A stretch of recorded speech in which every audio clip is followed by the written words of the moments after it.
इहदिना सिरातल मुस्तकीम रोज पढ़ते हैं, ये दुआ है ना, हम दुआ करते हैं या अल्लाह हमें सीधे रास्ते पर चला।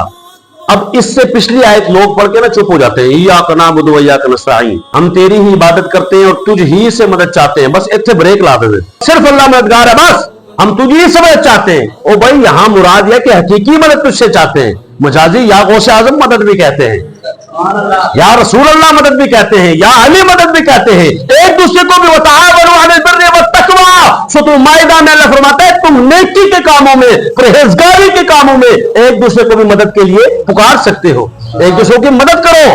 इन तंसुरुल्लाह यंसुरकुम, अगर तुम अल्लाह के दीन की मदद करोगे तो वो अल्लाह तुम्हारी मदद करेगा।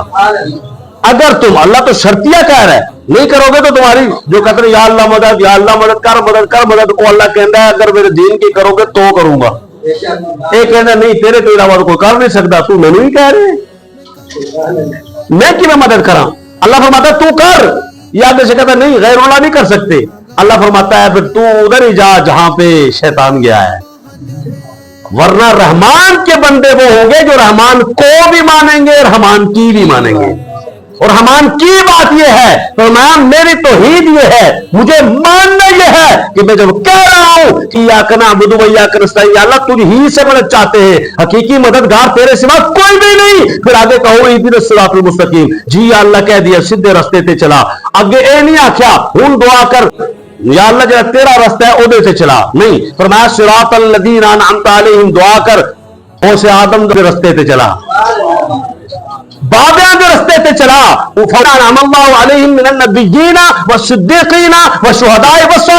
इनाम याफ्ता लोगों के रास्ते पर चला, यानी नबियों के, सिद्दीकीन के, शुहदा के, वलियों के रास्ते पे चला। तो आज जो 11वीं हो रही है ये रास्ता किसका है?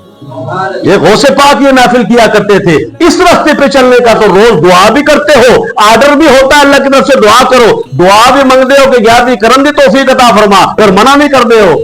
आज भी कीती जाते हो तो लहू भी पीती जाते हो, एक ही कीती जाते हो, कोई शर्म नहीं तो करो भाई। जब दुआ करते हो गौसे आजम के रास्ते पे चला, तो गौसे आजम का रास्ता यह है कि वो हर महीने 11वीं शरीफ गोवा के 11 तारीख को एक महफिल करते हैं, हम भी महफिल करते हैं। इस महफिल में पढ़ा जाता है कुरान, तिलावत हुई, नात हुई, तकरीर हुई, दुआ हुई, लंगर होगा वो खाएंगे। इसमें कौन सा काम बुरा है? कोई भी नहीं। जब सारे अच्छा सीरतुन नबी कॉन्फ्रेंस में क्या होता है कि आप ना खत्म बुखारी शरीफ करते हैं ना, हम खत्म 11वीं शरीफ, वो कहते हैं खत्म बुखारी शरीफ।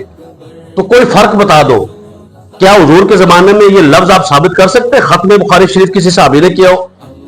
बुखारी ही नहीं थी तो खत्म बुखारी किधर से आ गया? कहते नहीं बुखारी थी ही नहीं। तो मैंने कहा जैसे बुखारी नहीं थी और तुम करते हो तो ठीक है, अगर लफ्ज 11वीं नहीं था और हम करते हैं तो फिर क्यों गलत है?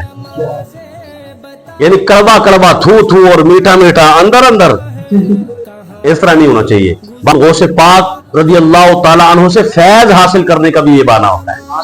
हम दुआ करते हैं अल्लाह उनके दर्जात को बुलंद फरमा, उनके सदके हमें भी कुछ दर्जात अता फरमा। हो सकता है हुजूर गौसे पाक की 11वीं की बरकत से हम में से कोई नमाजी बन जाए, किसी के ज़हन में अकीदे की बात आ जाए और वो ठीक अकीदे पे आ जाए, कोई खलिश थी वो दूर हो जाए, तो ये गौसे पाक की 11वीं की बरकत है। अल्लाह हमें इन बरकत से मालामाल फरमाए।